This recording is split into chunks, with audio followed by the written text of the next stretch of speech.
Halo sobat semuanya, berjumpa lagi dengan channel Ilmuwan Top. Pada kesempatan kali ini, kita akan menggali keajaiban dan kecerdikan transportasi manusia zaman kuno. Mulai dari mesin pengepungan raksasa yang digunakan oleh bangsa Yunani kuno, hingga Atakibune, kapal perang Jepang abad ke-16 yang mirip benteng terapung yang memainkan peran penting dalam konflik internal Jepang feodal. Kita akan menelusuri beberapa kendaraan paling luar biasa yang pernah dirancang dalam sejarah.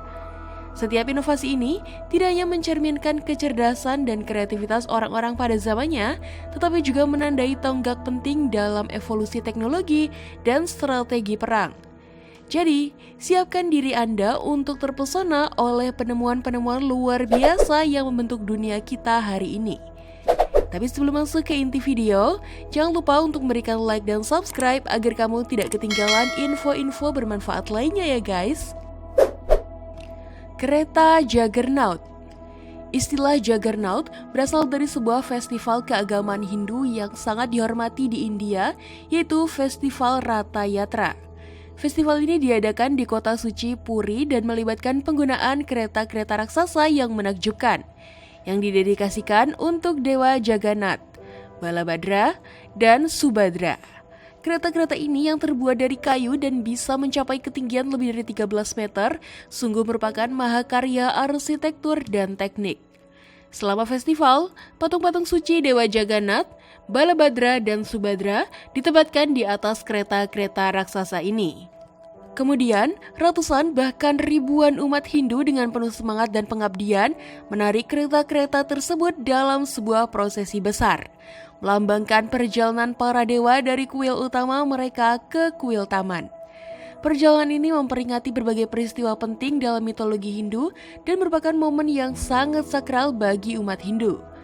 Karena ukuran dan berat kereta Juggernaut yang luar biasa, menggerakkan mereka membutuhkan usaha dan koordinasi yang sangat besar dari para pemuja. Pemandangan ratusan orang bekerja bersama untuk menarik kereta-kereta raksasa ini menciptakan kesan kekuatan yang luar biasa dan tak terbendung. Inilah yang kemudian membuat istilah Juggernaut mulai digunakan secara kiasan untuk merujuk pada kekuatan atau gerakan apapun yang sangat kuat dan sulit dihentikan. Kereta Juggernaut sendiri lebih dari sekedar alat transportasi. Mereka adalah representasi nyata dari keahlian pertukangan kuno India, semangat keagamaan yang mendalam, dan kemampuan komunitas besar untuk bersatu demi tujuan spiritual bersama. Trirem, kapal perang Yunani kuno. Trirem Yunani kuno adalah kapal perang yang sangat luar biasa. Terkenal karena kombinasi keanggunan, kecepatan, dan kemampuan manuvernya. Kapal ini dianggap sebagai kapal perang paling kuat pada masanya. Meskipun banyak representasi artistik trirem ditemukan pada lukisan, relief, dan koin, masih banyak misteri seputar mekanisme pastinya, terutama cara penggeraknya. Istilah trirem sendiri menimbulkan perdebatan dengan beberapa interpretasi berbeda tentang maknanya. Apakah merujuk pada 3 orang per dayung, 3 dayung per kelompok, atau 3 tingkatan dayung? Untuk memecahkan misteri ini, pada tahun 1980-an, John Morrison, seorang ahli sejarah angkatan laut kuno, bekerja sama dengan John Coates, seorang arsitek angkatan laut. Mereka memimpin upaya rekonstruksi untuk membangun replika skala penuh yang diberi nama Olympus. Proyek ini didukung oleh pendanaan dari bankir Inggris dan Angkatan Laut Yunani. Olympus berhasil menunjukkan kelayakan sistem 3 tingkatan dayung. Meskipun bukti arkeologis kemudian mungkin mendorong beberapa modifikasi, konsep dasar trirem terbukti efektif selama uji coba di laut. Penggalian di Piraeus, pelabuhan kuno Athena, memberikan informasi tambahan tentang dimensi trirem kuno. Trirem Athena memiliki tingkatan dayung yang berbeda, masing-masing dengan peran dan nama khusus. Tingkatan paling atas disebut Ranites yang menggunakan dayung yang lebih panjang dan kadang-kadang menerima bayaran ekstra atas upaya mereka. Selain menggunakan dayung, trirem juga bisa memanfaatkan kekuatan angin. Mereka menggunakan layar yang dipasang pada tiang utama dan tiang haluan untuk membantu navigasi, terutama saat bermanuver melawan angin. Menara Pengepungan. Menara pengepungan adalah alat yang mulai digunakan sejak abad ke-11 sebelum Masehi oleh kekaisaran kuno seperti Assyria dan Babilonia. Alat ini merupakan kemajuan luar biasa dalam peperangan kuno. Pertama kali, menara pengepungan didokumentasikan selama pemerintahan Tiglat-Pileser II di kekaisaran Neo-Assyria. Setelah itu, penggunaannya dengan cepat menyebar ke seluruh wilayah Mediterania. Menara ini berfungsi sebagai benteng bergerak yang mampu mengubah dinamika peperangan pengepungan. Pada abad ke-8 sebelum Masehi, penggunaan menara pengepungan semakin meluas. Contohnya selama pengepungan Memphis, kerajaan Kus menggunakan menara pengepungan untuk menempatkan pemanah dan pelontar. Salah satu menara pengepungan yang paling terkenal adalah Heliopolis, yang digunakan selama pengepungan Rodos pada tahun 305 sebelum Masehi. Ini adalah menara pengepungan terbesar di zaman kuno, dengan tinggi mencapai 130 kaki atau sekitar 40 meter dan lebar lebih dari 65 kaki atau sekitar 20 meter. Heliopolis diawaki oleh sekitar 200 tentara dan dilengkapi dengan ketapel serta balista. Untuk menggerakkan mesin raksasa ini diperlukan mekanisme canggih seperti sistem rack and pinion. Menara pengepungan Assyria umumnya berbentuk persegi panjang dan terutama dibangun dari kayu. Tingginya bisa mencapai 80 kaki atau sekitar 24 meter dan memiliki beberapa tingkatan yang dipenuhi dengan tentara. Menara ini dilengkapi dengan lubang-lubang panah yang memungkinkan pemanah menyerang para pembela benteng sambil maju menuju tembok musuh. Atapnya dilapisi kulit hewan untuk melindungi dari proyektil dan api. Dampak strategis dari menara-menara ini sangatlah besar. Mereka secara fundamental mengubah taktik pengepungan dengan menggabungkan serangan di permukaan tanah dengan kemampuan udara. Hal ini menantang keunggulan tradisional para pembela dalam hal ketinggian dan penghalang. Meskipun ada tantangan logistik seperti pembongkaran dan praktikal kembali di lokasi pengepungan, menara pengepungan Assyria memberikan keunggulan yang menentukan bagi pasukan penyerang. Menara-menara ini melambangkan teknologi senjata kuno yang maju, mewakili kekuatan dan investasi besar dalam konstruksinya. Kurak, perahu kuno dari Irlandia. Kurak, sebuah jenis perahu kuno dari Irlandia, memiliki keunikan tersendiri dalam konstruksinya yang khas. Alih-alih menggunakan kayu sepenuhnya, kurak dibuat dengan meregangkan kulit atau kulit hewan di atas kerangka kayu. Inilah yang membuatnya berbeda dari perahu-perahu tradisional pada masanya. Dengan lambung yang terbuat dari kulit hewan, kurak menjadi kapal serbaguna yang mampu menjelajahi baik perairan laut maupun darat. Sejarah kurak berakar jauh ke masa lalu. Mungkin dipengaruhi oleh para pemukim Neolitik yang tiba di Irlandia menggunakan perahu berkulit serupa. Selama berabad-abad, desain kurak terus berkembang menggabungkan elemen-elemen dari teknik pembuatan keranjang berlapis kulit dan pembuatan kapal kayu. Penggunaan batang hazel, ranting willow, dan isolasi kulit sapi menghasilkan kerangka yang ringan namun kokoh. Ideal untuk bermanuver di perairan dangkal. Kurak mewakili tradisi pembuatan perahu Irlandia yang unik, berbeda dari kapal kayu yang umum ditemukan di wilayah lain. Pentingnya historisnya tercermin dalam kisah-kisah legendaris seperti pelayaran Saint Brendan dan deskripsi abad pertengahan oleh penulis seperti Gerald dari Wales yang menyoroti penggunaan kurak yang luas di komunitas pesisir Irlandia. Meskipun berasal dari zaman kuno, kurak tetap bertahan hingga hari ini. Meskipun perahu-perahu Irlandia kuno ini sekarang dibuat dengan kanvas alih-alih kulit, mereka tetap menjadi bagian penting dari warisan maritim Irlandia.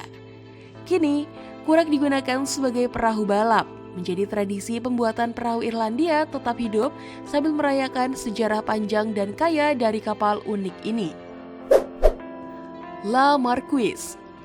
La Marquise, mobil yang dibuat pada tahun 1884 oleh The Dion Boughton dan Trepar Dogs adalah contoh luar biasa dari mobil era awal. Mobil ini memiliki beberapa fitur unik yang membuatnya berbeda dari mobil-mobil lain pada zamannya. Salah satu keunikannya adalah desain 4 roda atau quadricycle yang memberikan keseimbangan dan kemudahan bermanuver lebih baik dibandingkan dengan desain 3 roda yang umum pada akhir 1800-an.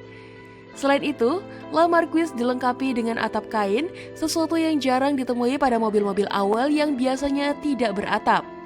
Fitur-fitur inovatif La Marquise tidak hanya terbatas pada desain luarnya, mobil ini memiliki kabin tertutup yang bisa menampung hingga 4 orang.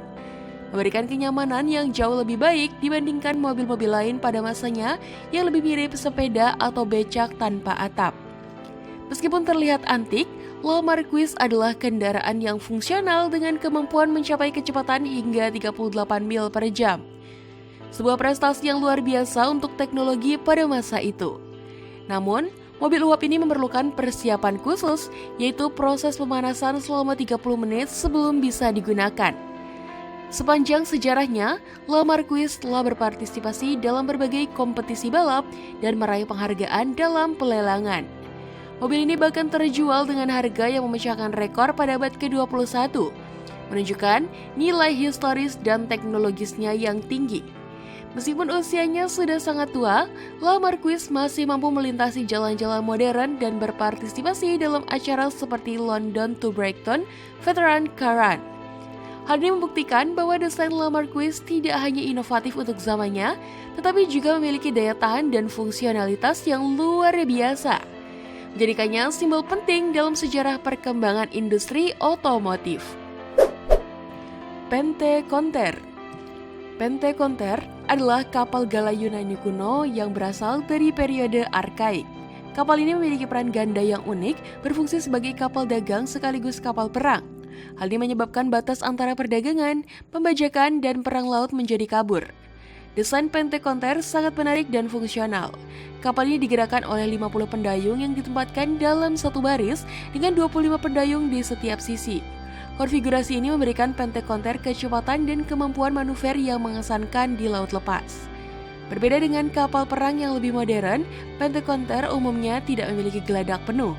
Konstruksinya yang terbuka ini membuatnya dijuluki sebagai kapal tanpa pagar. Desain terbuka ini memudahkan pergerakan para pendayung dan membuat kapal lebih fleksibel untuk mengangkut pasukan, kargo, atau terlibat dalam pertempuran laut.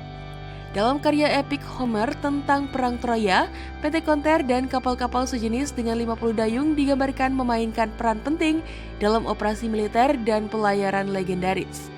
Para ahli memperkirakan bahwa Penteconter memiliki panjang antara 93 hingga 110 kaki dengan lebar sekitar 15 kaki. Kapal ini mampu mencapai kecepatan hingga 9 knot.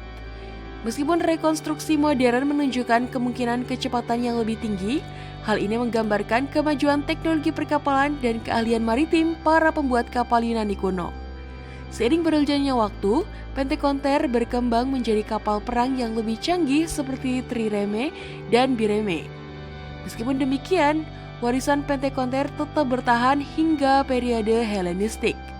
Akhirnya, Penteconter secara bertahap digantikan oleh desain kapal yang lebih baru seperti Lemboy dan Liburna, yang menawarkan kemampuan tempur yang lebih baik dan keuntungan strategis.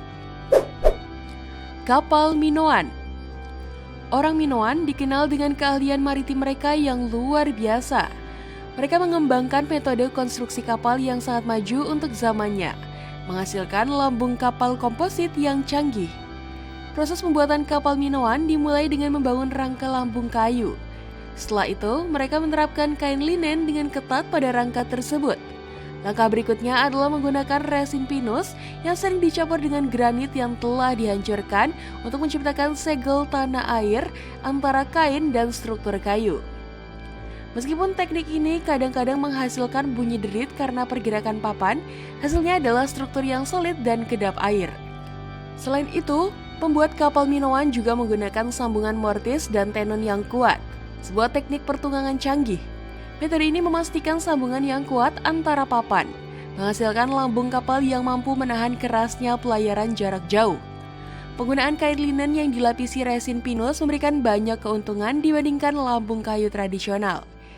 Teknik ini tidak hanya mengurangi berat keseluruhan kapal, tetapi juga meningkatkan hidrodinamika sehingga memungkinkan kecepatan dan kemampuan manuver yang lebih besar. Jika terjadi kerusakan, para pembuat kapal bisa memperbaikinya dengan menerapkan panas, mirip dengan teknik perbaikan modern. Orang Minoan juga mengekspor kain linen berkualitas tinggi yang setara dengan linen udara modern dalam hal kekuatan. Hal ini menunjukkan keahlian mereka dalam ilmu material dan perdagangan maritim. Mereka bahkan menggabungkan serbuk logam ke dalam lambung kapal. Mungkin untuk alasan estetika, tetapi juga memberikan manfaat praktis seperti mencegah penumpukan teritip. Keahlian orang Minoan dalam pembuatan kapal ini sangat maju untuk zamannya. Teknologi serupa tidak mungkin kembali hingga tahun 1950-an, menunjukkan betapa canggihnya metode yang mereka gunakan. Pendekatan inovatif mereka dalam menggunakan bahan-bahan alami seperti kain linen dan resin pinus mencerminkan perhatian mereka yang detail terhadap fungsionalitas dan estetika dalam desain kapal. Mesin Boirault. Pada awal Perang Dunia I, perang parit menjadi tantangan besar bagi tentara. Untuk mengatasi masalah ini, insinyur Prancis Louis Boirault merancang sebuah kendaraan darat eksperimental yang dikenal sebagai mesin Boirault pada tahun 1914. Boirault merancang kendaraan ini dengan tujuan untuk menavigasi medan yang tidak teratur di medan perang, meratakan kawat berduri, dan melintasi celah-celah di lanskap. Ide ini muncul karena kebutuhan akan kendaraan yang bisa membawa senjata, melindungi tentara dari tembakan musuh, dan bermanuver di medan yang sulit. Pada awal 1915, mesin Boirault mulai dibangun. Desain awalnya memiliki struktur terbentuk belah ketupat dengan satu lintasan di atas kepala, menyerupai tank kerangka tanpa pelindung tradisional. Kendaraan ini menggunakan sistem lintasan unik yang terdiri dari 6 lintasan besar paralel yang disusun di sekitar pusat segitiga bermotor. Mesin bensin 160 tenaga kuda digunakan untuk menggerakkan kendaraan ini.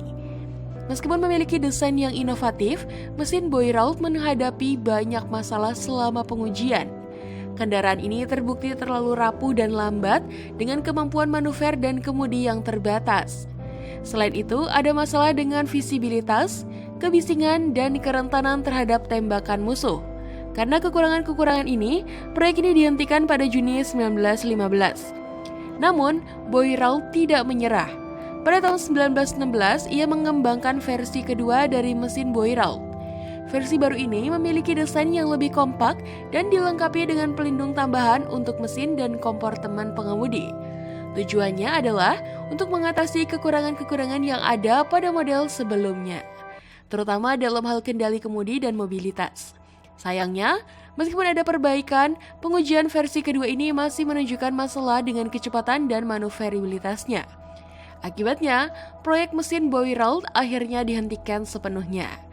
Meskipun tidak berhasil, mesin Boirault merupakan upaya perintis dalam pengembangan kendaraan lapis baja bergerak untuk perang. Pengalaman dan perjalanan dari proyek ini berkontribusi pada evolusi teknologi tank di masa depan. Atakebune adalah kapal perang Jepang yang muncul dan berkembang pada abad ke-16 dan 17 selama periode Sengoku yang penuh gejolak. Kapal-kapal ini lebih mirip benteng terapung daripada kapal perang konvensional dan memainkan peran penting dalam konflik internal Jepang feodal.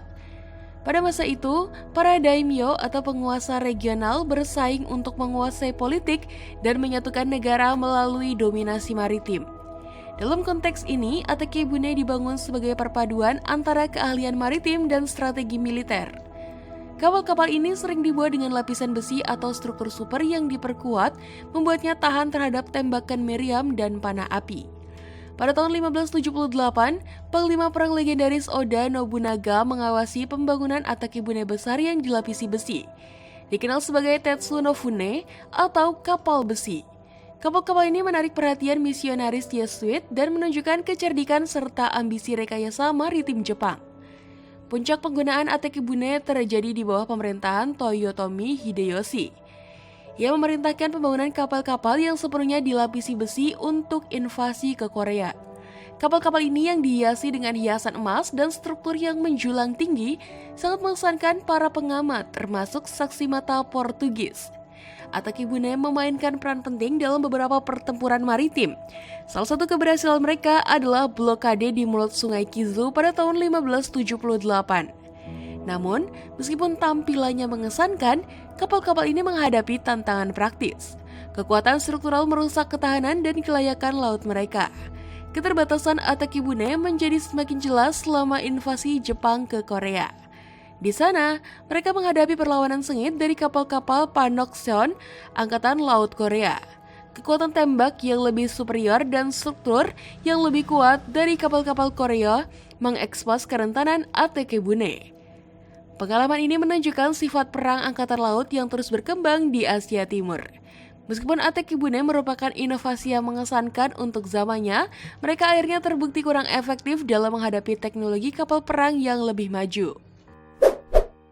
Go-Bukson. Kapal kura-kura yang dikenal sebagai Go-Bukson dalam bahasa Korea adalah kapal perang luar biasa yang digunakan oleh Angkatan Laut Joseon Korea dari awal abad ke-15 hingga abad ke-19. Pada awal 1400-an, kapal ini muncul pertama kali dengan nama Goson. Kapal ini melakukan debutnya dalam pertempuran simulasi melawan kapal perang Jepang yang tercatat dalam catatan sejarah. Namun, kapal kura-kura awal ini tidak digunakan lagi selama masa damai. Kapal kura-kura kembali muncul dengan tujuan baru selama invasi Jepang ke Korea dari tahun 1592 hingga 1598. Pada periode ini, Laksamana Yi Sun Sin yang dianggap sebagai perancang kapal kura-kura yang telah disempurnakan menggunakan kapal-kapal tangguh ini dengan efek yang menghancurkan terhadap Jepang. Salah satu misteri seputar kapal kura-kura adalah dugaan penggunaan pelat logam sebagai pelindung. Beberapa catatan sejarah menyebutkan adanya armor besi. Namun para sejarawan masih memperdebatkan kebenaran klaim ini. Sumber-sumber kontemporer dari era Yi Sun Sin tidak secara eksplisit menyebutkan konstruksi berlapis besi, dan pernyataan tentang armor logam mungkin muncul dari interpretasi barat pada abad ke-19. Strategi pertahanan kapal kura-kura diperkuat dengan penggunaan paku-paku logam di atapnya untuk mencegah upaya penyerbuan musuh. Paku-paku ini yang ditutupi dengan karung beras atau tikar berfungsi sebagai pencegah taktik Jepang. Kapal kura-kura dipersenjatai dengan berbagai senjata, termasuk meriam yang kuat dan senapan arkubus, membuatnya menjadi lawan yang tangguh dalam pertempuran laut. Penambahan kepala naga di haluan kapal yang dilengkapi dengan proyektor yang mengeluarkan asap beracun menambah dimensi psikologis pada taktik perang kapal ini, menimbulkan rasa takut pada musuh Jepang. Keberadaan kapal kura-kura ini memainkan peran penting dalam pertahanan Korea terhadap invasi Jepang. Meskipun ada beberapa misteri dan perdebatan seputar detail teknisnya, tidak diragukan lagi bahwa kapal kura-kura merupakan inovasi penting dalam sejarah perang laut Korea. Gajah perang. Gajah perang, hewan yang megah dan menakutkan yang dilatih untuk bertempur, memainkan peran penting dalam peperangan kuno di berbagai budaya dan wilayah. Hewan-hewan besar ini yang dipandu oleh mahout terampil menjadi alat perang yang tangguh, mampu menerobos barisan musuh, menimbulkan teror dan mengubah jalannya pertempuran. Pada zaman kuno, gajah perang banyak digunakan, terutama di wilayah seperti India kuno, di mana mereka tampil menonjol dalam pertempuran-pertempuran penting. Makhluk raksasa ini dengan kekuatan mereka yang luar biasa bisa menghancurkan pertahanan musuh dan menimbulkan ketakutan di hati pasukan lawan. Meskipun penggunaannya tidak konsisten di Cina kuno, gajah perang menjadi bagian tetap dari tentara kerajaan-kerajaan bersejarah di Asia Tenggara, menunjukkan signifikansi militer mereka yang bertahan lama. Selama zaman klasik, gajah perang masuk ke dalam strategi militer berbagai kekaisaran, mulai dari Persia kuno hingga negara-negara Yunani Helenistik, Republik Romawi, dan Kartago di Afrika Utara. Mahout yang bertanggung jawab untuk mengendalikan dan mengarahkan gajah memainkan peran penting dalam melatih hewan-hewan ini untuk bertempur. Menggunakan alat khusus seperti tongkat, pengendali gajah, para mahout mengajari gajah untuk menavigasi rintangan, menyerang musuh, dan menginjak-injak lawan. Gajah perang memiliki berbagai tujuan militer selain pertempuran langsung. Mereka bisa mengangkut bahan-bahan berat dan menyediakan platform stabil bagi pemanah untuk melepaskan tembakan panah, memberikan keuntungan strategis dalam pertempuran. Meskipun reputasi mereka yang tangguh, gajah perang memiliki kelemahan yang signifikan. Ketika terluka atau jika mahout mereka terbunuh, gajah bisa panik dan mengamuk, menyebabkan kekacauan di medan perang. Taktik cerdik seperti memotong belalai mereka atau menggunakan prajurit cepat bersenjata lembing digunakan untuk mengganggu unit gajah. Di Asia Tenggara, penggunaan gajah perang bertahan hingga abad ke-19 karena tantangan geografis yang lebih menguntungkan mobilitas mereka dibandingkan dengan kavaleri tradisional. Bahkan dalam konteks kolonial, seperti pasukan Inggris di India, baterai gajah khusus digunakan untuk mengangkut artileri pengepungan besar melintasi medan yang sulit, menunjukkan kemampuan adaptasi hewan-hewan megah ini dalam kampanye militer. Fardier à vapeur. Nicolas Joseph Cugnot, seorang insinyur Prancis, menciptakan kendaraan bertenaga uap pada tahun 1769. Kendaraan ini yang dikenal sebagai Fardier à vapeur dianggap sebagai mobil pertama di dunia. Penciptaan ini terjadi pada masa ketika kereta kuda masih mendominasi transportasi. Cugnot merancang kendaraan ini untuk keperluan militer. Tujuannya adalah untuk mengangkut artileri berat ke medan perang menggunakan tenaga uap. Kendaraan ini dilengkapi dengan ketel tembaga besar yang menghasilkan uap dari kayu bakar. Mesin uap sederhana menggerakkan roda depan melalui serangkaian piston dan cakram bergerigi. Mekanisme yang mirip dengan bagian dalam jam. Meskipun revolusioner untuk zamannya, kendaraan Cugnot menghadapi banyak tantangan praktis. Kendaraan ini tidak memiliki rem dan sistem kemudi yang sulit dikendalikan, membuatnya jauh dari ramah pengguna. Dengan berat hampir 3 ton dan kecepatan maksimum hanya sedikit di atas 2 mph atau sekitar 3,2 km per jam, kendaraan ini lebih merupakan eksperimen yang rumit daripada alat transportasi praktis. Perjalanan perdana kendaraan ini berakhir dengan apa yang diyakini sebagai kecelakaan mobil pertama di dunia ketika Fardier menabrak dinding selama uji coba. Meskipun demikian, kendaraan uap Cugnot meletakkan dasar yang inovasi di masa depan. Beberapa konsep dasar yang dipelopori Cugnot seperti mengubah gerakan mesin uap menjadi gerakan putar untuk propulsi digunakan kembali dan disempurnakan pada abad ke-19 dan akhirnya berkontribusi pada pengembangan mobil modern. Meskipun menghadapi kesulitan keuangan dan proyek ini ditinggalkan oleh tentara Prancis, kontribusi Cugnot diakui oleh Raja Louis XV yang memberikannya pensiun atas upaya inovatifnya. Kisah Nicolas Joseph Cugnot dan kendaraan bertenaga uapnya menggambarkan keeksentrikan dan keberanian pelopor otomotif awal. Meskipun memiliki keanehan dan keterbatasan, Fardier à vapeur Cugnot mewakili momen penting dalam sejarah transportasi, sebuah langkah berani menuju masa depan yang ditandai oleh mobilitas bermesin. Kapal panjang bangsa Viking. Kapal panjang Viking adalah kapal yang sangat efektif selama ekspansi bangsa Norse dari abad ke-8 hingga abad ke-11. Kapal-kapal ikonik ini dengan haluan berbentuk kepala naga dan deretan perisai di sisi-sisinya bukan hanya alat perang dan eksplorasi biasa. Mereka menunjukkan kecerdasan, kemampuan beradaptasi, dan visi strategis pelaut Viking. Salah satu faktor utama yang membuat kapal ini sukses adalah kombinasi luar biasa antara kecepatan, ketahanan, dan fleksibilitas. Berbeda dengan banyak kapal pada masa itu, kapal panjang Viking dirancang untuk berlayar di berbagai kondisi laut, mulai dari laut terbuka hingga perairan pantai yang dangkal. Kapal ini memiliki draft yang dangkal hanya mencelup kurang dari 1 yard di bawah permukaan air, memungkinkan manuver yang lebih lincah. Metode penggerak kapal panjang Viking juga berkontribusi pada efektivitasnya. Dilengkapi dengan layar dan deretan dayung, kapal-kapal ini bisa memanfaatkan kekuatan angin untuk bergerak cepat saat kondisi menguntungkan, sambil tetap mampu bernavigasi dan bermanuver secara efisien, bahkan pada hari-hari yang tenang. Teknik navigasi yang digunakan oleh pelaut Viking masih menjadi subjek spekulasi dan penelitian berkelanjutan. Meskipun bukti arkeologis tentang penggunaan alat navigasi seperti kompas atau batu matahari terbatas, para ahli menduga bahwa Viking mengandalkan kombinasi pengamatan benda langit, fenomena alam, dan petunjuk lingkungan. Selain fungsinya, kapal panjang Viking juga dirancang untuk memberikan dampak psikologis. Penampilannya mengancam dan diciptakan oleh haluan berkepala naga, layar berwarna-warni, dan deretan perisai di sisi-sisinya bukan hanya simbol kekuatan dan prestise, tetapi juga alat intimidasi. Pemandangan armada kapal panjang yang mendekat akan menimbulkan ketakutan bagi mereka yang menyaksikan kedatangannya. Rekonstruksi modern dan arkeologi eksperimental telah memberikan pemahaman lebih lanjut tentang kecanggihan teknologi teknik pembuatan kapal ini. Upaya untuk merekonstruksi kapal panjang menggunakan metode tradisional telah mengungkapkan wawasan tentang konstruksi, prinsip desain, dan kelayakan berlayar mereka, menyoroti warisan abadi dan pengaruhnya pada teknik pembuatan kapal selanjutnya.